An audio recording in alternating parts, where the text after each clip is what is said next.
Assalamualaikum warahmatullahi wabarakatuh. Perkenalkan, nama saya Rifa Aida. Di sini saya akan mempresentasikan tentang error handling mata kuliah Teknik Kompilasi.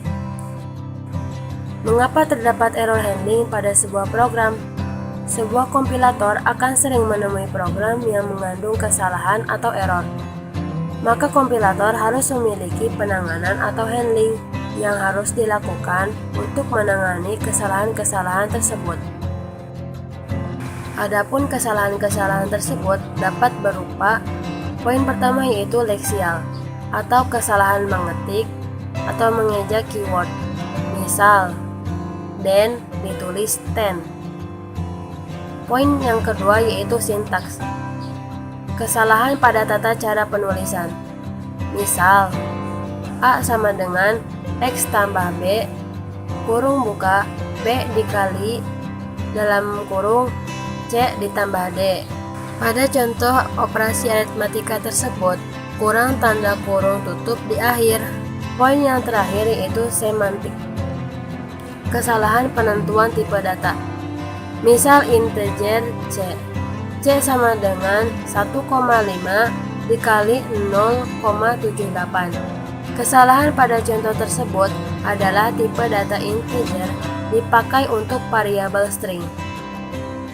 Misal kedua yaitu B sama dengan B ditambah 1.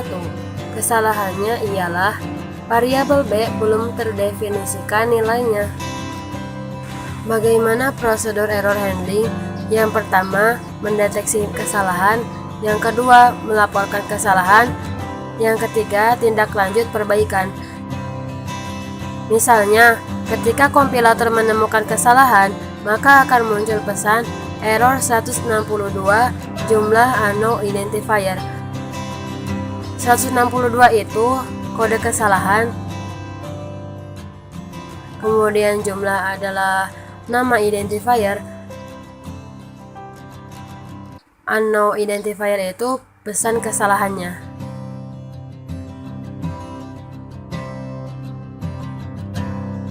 Reaksi yang dilakukan kompilator terbagi menjadi 3. Yang pertama, reaksi-reaksi yang tidak dapat diterima, seperti kompilator crash atau berhenti atau hang. Kemudian looping, kompilator tidak bisa berhenti. Lalu menghasilkan objek program yang salah, dalam artian berbahaya, bisa diketahui atau muncul setelah dieksekusi. Yang kedua, reaksi yang benar tapi kurang dapat diterima dan kurang bermanfaat. Seperti kompilator menemukan kesalahan pertama, kemudian melaporkan dan berhenti. Kemudian program membuang waktu untuk melakukan pengulangan kompilasi untuk setiap kali terdapat error. Yang ketiga, reaksi-reaksi yang dapat diterima. Pada poin ini terbagi menjadi 2. yakni reaksi yang sudah dapat dilakukan, artinya kompilator melaporkan error, seperti recovery atau pemulihan, lalu melanjutkan mencari kesalahan bila masih ada. Kemudian repair atau perbaikan, lalu melanjutkan proses translasi dan menghasilkan program objek yang valid. Yang kedua, reaksi yang belum dapat dilakukan, seperti kompiler mengoreksi kesalahan, menghasilkan objek program yang sesuai. Kompiler memiliki kemampuan untuk mengetahui maksud dari pemrogram. Error recovery tujuannya mengembalikan parser ke kondisi stabil agar dapat melanjutkan proses parsing ke posisi selanjutnya. Berikut beberapa manfaat strategi yang dapat dilakukan. Yang pertama, mekanisme ad hoc. Recovery yang dilakukan tergantung dari si pembuat kompiler dan tidak terikat pada suatu aturan tertentu. Kemudian yang kedua, syntax directed recovery, yaitu melakukan recovery berdasarkan sintak.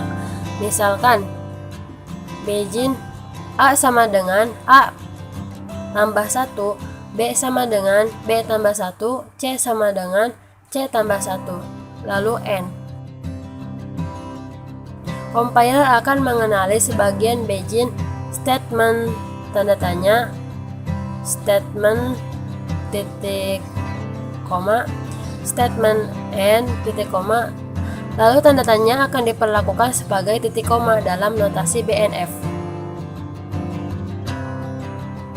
Yang ketiga adalah second error recovery. Fungsinya untuk melokalisir kesalahan. Second error recovery terbagi menjadi 3 bagian. Yang pertama, panic mode, yakni maju terus sampai menemukan delimiter. Contoh, if A sama dengan 1, kondisi sama dengan true. Pada kondisi then tidak ada, compiler akan melanjutkan sampai delimiter atau titik koma ketemu. Yang kedua, unit deletion, menghapus keseluruhan satu unit sintaksis dan mempermudah melakukan error refiring seperti block, exp, statement, dan sebagainya. Yang ketiga, context sensitive recovery, berkaitan dengan semantik. Contohnya, B sama dengan tanda kutip 1, U di luhur.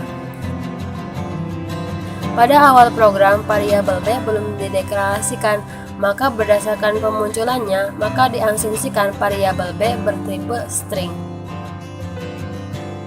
Error refire tujuannya memperbaiki kesalahan dan membuat source program valid atau memodifikasi. Berikut beberapa strategi yang dapat dilakukan. Yang pertama, mekanisme ad hoc, tergantung pada pembuat compiler. Yang kedua, syntax directed refire. Contohnya, while A kurang dari 1, I sama dengan 1, compiler akan menyisipkan do.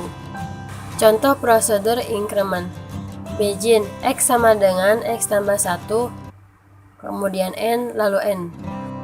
Kelebihan simbol N yang menyebabkan kesalahan, maka compiler akan membuangnya. Yang ketiga yaitu context sensitive refire.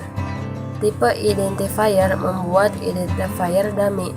Contoh variabel A string, begin A sama dengan 0, kemudian N. Maka kompilator akan memperbaiki kesalahan dengan membuat identifier baru, misalnya B bertipe integer. Yang terakhir, spelling repair, memperbaiki kesalahan pengetikan pada identifier. Contoh while A sama dengan 1 do. Identifier tersebut akan diperbaiki menjadi while. Terima kasih, cukup sekian. Bila ada salah, mohon dimaafkan. Wassalamualaikum warahmatullahi wabarakatuh.